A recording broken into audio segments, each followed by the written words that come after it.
Okay, if you're watching these right in a row, you'll know that I'm in a bit of a hurry right now because my wife has a client coming in to do some recording in our space, and so I need to vacate and move all my equipment out of the way. So be that as it may, I'm going to try and get one more episode done. This is number 17 in Nathan Ost's miniature etudes for trumpet. And this has a little bit different character.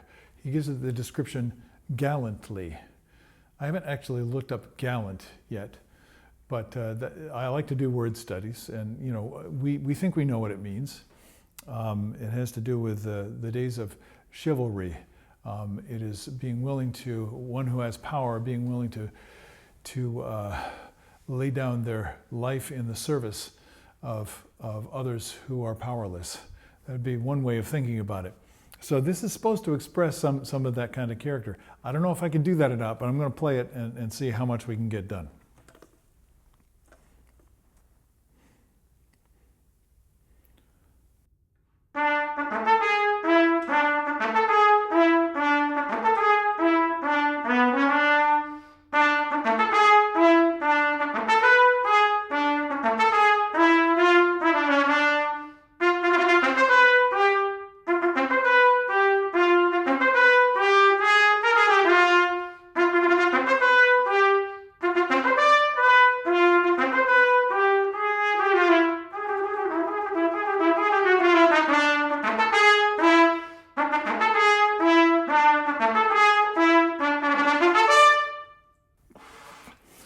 Okay, that chugs right along. Let me check my tempo here.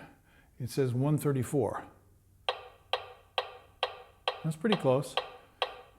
Okay, so we have a very repetitive rhythmic figure. And I like to take something like this and just practice it for the character of the sound and the articulation without having to do all the jumps. So I could do it on any note, but I'm just going to do it on the D since that's our first note.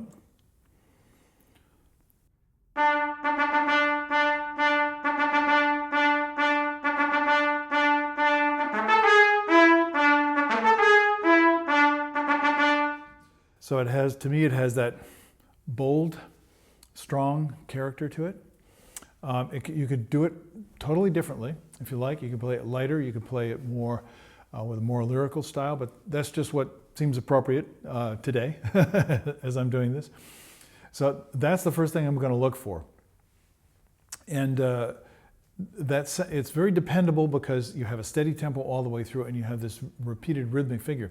But it does throw a couple of little things in there. One is the bar 9 with the triple tongue figure. So now you're going, instead of tan ta ta ta ta, you're going tan ta ta ta ta ta ta ta ta ta ta ta ta ta. And we can get a little bit tongue-tied with that. So what I try and do is find out what the rhythmic pocket is for that. And what it is duple triple. In other words,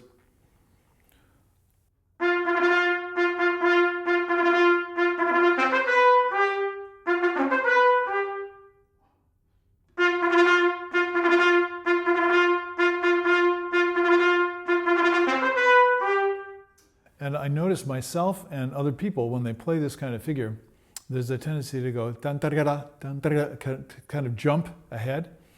But if you feel that pocket, tan ta ta ta, ta ta ta ta, tan ta ta ta, ta ta ta ta, ta ta ta, it gives you something very comforting, something very specific that you can aim for, a clear target, in other words.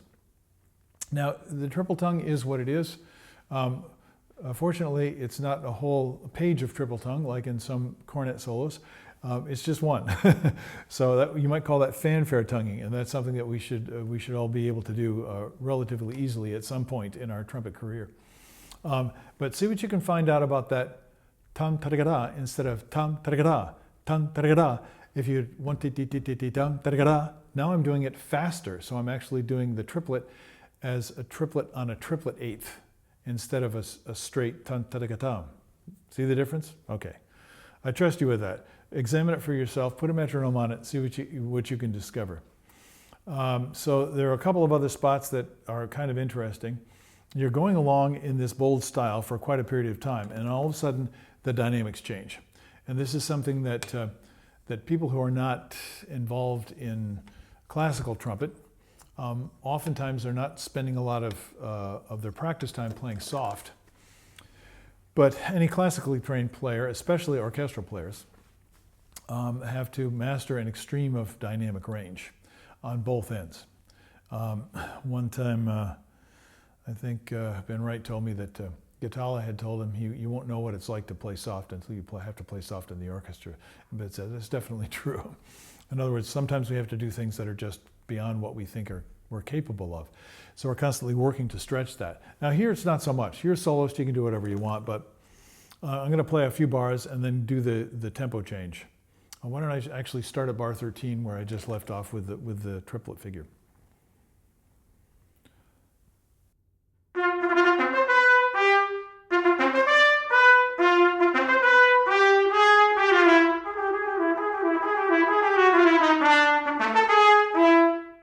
So to me, that's fun. That's like a target. How can I get that? Well, I'm playing forte or mezzo forte.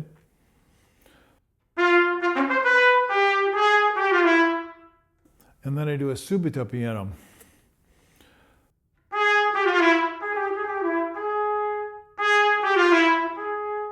And here's the thing to remember.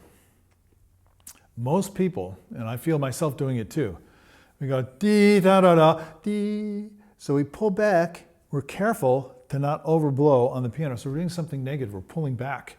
Dee da da da dee dee dee. Ew. And we tend to close up and get a little bit tighter. So it's a very simple idea. Whether you're going with a strong airstream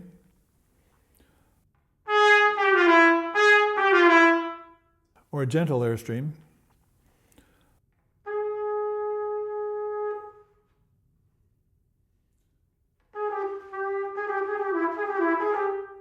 if you're choking and you're not doing something positive, you're going to have trouble with it. It's not going to feel comfortable. But if you do something on purpose, play soft on purpose. In other words, use the air intentionally. Don't hold it back or choke it off. And that will help your playing tremendously. Most of us do the choking and the holding back instinctively, so you have to practice this. And a great way to practice is just work on the transitions like that. Okay, this is a pretty simple and straightforward one. Debbie's client hasn't shown up yet, so I may do another one before I get kicked out of here. See you in the next episode. I hope you have time to explore my channel and that you're enjoying your trumpet work. Have a great day. Bye-bye.